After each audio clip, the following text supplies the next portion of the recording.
ആഗ്രഹിച്ച പോലെ ഒരു ജോലി നേടുക, അതുവഴി നമ്മുടെ ജീവിതം ഹാപ്പി ആവുക, നമ്മുടെ പേരൻസിനും കുടുംബത്തിനും ഒക്കെ നമ്മൾ സപ്പോർട്ട് ആവുക, ഫിനാൻഷ്യലി ഇൻഡിപെൻഡന്റ് ആവുക, ഇതൊക്കെ തന്നെയാണ് പ്ലേസ്മെന്റിലെ ഓരോ കുട്ടികളുടെയും ഡ്രീം. അത്തരം സ്വപ്നങ്ങൾക്ക് ചിറക് വിരിക്കാൻ ഓഫീസ് അഡ്മിനിസ്ട്രേഷൻ കോഴ്സ് വഴി പ്ലേസ്മെന്റിന് സാധിച്ചു എന്നതിൽ വളരെ അഭിമാനമുണ്ട്.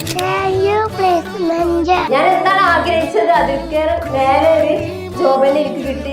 പ്ലേസ്മെന്റ് 3 മാസത്തെ കോഴ്സ് കംപ്ലീറ്റ് ആയിട്ട് ഉടൻ തന്നെ ഞാൻ പ്ലേസ്ഡ് ആയിട്ടുണ്ട്. പ്ലേസ്മെന്റ് എന്ന് പറഞ്ഞു കഴിഞ്ഞാല് ഒരു കോളേജ് ലൈഫ് പോലെയാണ്. എനിക്ക് അവിടെ നിന്ന് പഠിച്ചതിലേറെ ഡീറ്റെയിൽഡ് ആയിട്ട് ക്ലിയർ ആയിട്ട് ഇവിടുന്ന് മിസ് എടുത്ത് തരുന്നുണ്ട്. ഏജ് ലിമിറ്റ് ഇല്ല ഇവിടെ പഠിക്കുന്ന ഒരാൾക്കും. എത്ര ഇന്ന ഏജ് വരെ പഠിക്കാൻ പറ്റുള്ള അങ്ങനെ ഒന്നുമില്ല. ഇവിടുന്ന് പഠിച്ചിറങ്ങുന്നതിന്റെ മുമ്പ് തന്നെ ഞാൻ പ്ലേസ്ഡ് ആയിട്ടുണ്ട്. പെട്ടെന്നൊരു ജോലി എന്നതാണ് സ്വപ്നമെങ്കിൽ 3 മാസത്തെ ഓഫീസ് അഡ്മിനിസ്ട്രേഷൻ കോഴ്സിൽ ജോയിൻ ചെയ്യാൻ കണക്കിനാവും.